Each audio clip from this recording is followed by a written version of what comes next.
नमो भगवते वासुदेवाय। ॐ शान्तकारं भुजगशयनं पद्मनाभं सुरेशं विश्वधारं गगनसदृशं मेघवर्णं शुभाङ्गं लक्ष्मीकान्तं कमलनयनं योगिविरध्यानगम्यं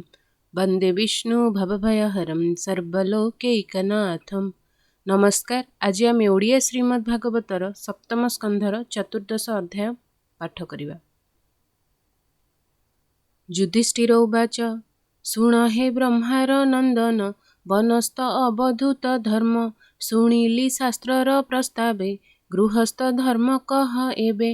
देश कालादि भेदे जहि अनेक श्रेय जात होई जे विधि गृह आचरणे आगम निगम प्रमाणे एमंते धर्मसुत वाणी शुणि कहन्ति ब्रह्म मुनि। नारद उवाच गृहस्थ रजनी प्रभाते शुचि निर्मल शुद्ध चिते स्मरिब नारायण नाम हरि गोविंद कृष्ण राम पुरुषोत्तम दामोदर विश्वसंभव विश्वंभर ए आदि पुण्य श्लोक जेते नाम संकीर्तन प्रभाते कृष्णे अर्पण नित्य करी गृहस्थ धर्म को आचरी महत जने उपासन करिब नित्य कृष्ण ध्यान कृष्णर अवतार कथा पुराण आदि शास्त्र गीता संग करिब साधु सन्थे दिन बंचिब शुणि नित्य साधु संगते थोई मन पुत्र कलत्र गृहजन ताहांकु सुख भोग देई आत्मा को संतोषे भुंजई संपद स्वप्न प्राय मणि चित्ते चिंतिब चक्रपाणि जाबत प्रयोजन अर्थ गृहे साधिब नित्य नित्य विरक्त चित्त अंतर्गते लोक व्यवहार जन साथे भ्रात सुहृद तात मात ज्ञाति बांधव दारा सुत जेबा इच्छन्ति जे बोलन्ति जे भावे संतोषे रहन्ति मन संतोषे सुख देव निर्मले सर्वदा बंचिब भूमि गगन अंतरिक्षे जे धन मिलिब प्रत्यक्षे कृष्णर देला प्राय बुझी से धन दुख सुखे भुंजी दिन बंचिब हरि भावे यत्न करिब धर्म लाभे जाबत देहे प्राण थिब ताबत संतोषे बंचिब लोभे अधिक जे चिंतन्ति चोर समाने दंड पांति एबे हो शुण नृप बर कहिबा सर्वधर्म सार कपि मखिका उष्ट्र खग मूषिक गंधर्व जे मृग उरग पतंगादि जेते ताहांकु पुत्र पाए चिते आत्मार प्राय नित्य देखी अंतर मने न उपेखी त्रिवर्ग कष्टे न साधिब जे भावे निंदन्ति साधव जे द्रव्य अति कष्टे पाई जे सुखे अति लोभ होई जेणे बा पर पीड़ा हेब ए तिनि चित्ते न धरिब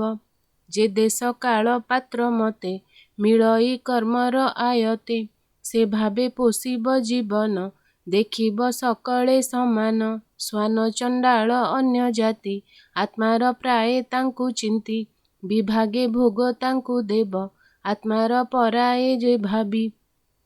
एक गृहिणी संग्रहण स्वधर्म गृहर कारण अर्धांग सम अटे नारी सात्विके ताहा भोग करी निजोगी अतिथि से बने यत्न करिब निज धर्मे जापाई पिता गुरु प्राण प्राणी हिंसई हेळे जाण अतिथि सेवारे जे नारी देईण आपदु उद्धरी आने असाध्य जेउ हरि ए भावे तांकु साध्य करी देख ए तुच्छ कळे बर अन्ते भजई त्रिप्रकार भस्मपुरी सकृमि स्थान अवश्य भजे अवसान से देहे रति पत्नी मेळे ए काहीं आत्मार कुशळे मजई सुधा प्राय मणि काहू तरिब मूढ़ प्राणी यज्ञावशेष सिद्ध अर्णे आहार कल्पिब जीवने अधिके ममता न थाई तेबेटी महत बोलाई देवता ऋषि भूत गणे आत्मा अतिथि पितृजने एहांकु विष्णु प्राय मणि संतोषे देव अर्ण पाणी आत्माधिकारे नाना विधि यज्ञर संभार संपादी विधि विधान वेद मते यज्ञ करिब अग्निहोत्रे अग्निहोत्रर अवसाने विप्रंकु तोषिब भोजने ब्राह्मण देहे थाई हरि एणु भोजने पूजा करी विप्र भोजने तोष जेते से नोहे यज्ञ कोटि सते ए घेनी देवता ब्राह्मणे पूजा करिब अनुक्षणे एणु ब्राह्मण मुखे देई पूजा करिब भावग्राही आश्विन मास कृष्ण पक्षे पितृଙ୍କୁ पूजिब प्रत्यक्षे संभार यथाशक्ति मते पितृ पूजिब श्रद्धा चित्ते ज्ञाति सुहृद बंधुजन भोजन नेब मिष्ट अर्ण एबेह शुण महीपति गृहस्थ जनर ए गति बेनि अयन विषुबान्ते दिवस क्षय व्यतिपाते अक्षय तृतीया दिवसे आदित्य शशांकर ग्रासे द्वादशी श्रावणा संयोगे तृतीया तिथि क्षय भोगे शुक्ल नवमी भर्ज मासे चतुर अष्टका दिवसे माघ सप्तमी शुक्ल पक्षे पूर्णिमा मिशी मघा रखे द्वादशी अनुराधा भोगे श्रवणा त्रिउत्तरा जोगे ए तीनि जोग एकादशी श्रवणा जन्म रखे मिशी श्रेय साधन जोग एते गृहस्थ धर्म साध्य अर्थे ए दिने धर्म कर्म कले श्रेय आयुष बढ़े भले ए दिने तप होम स्नान यज्ञ देवता आराधन पितृदेवता भूत गणे अर्ण जल तिल तर्पणे पत्नीर संस्कार काଳରେ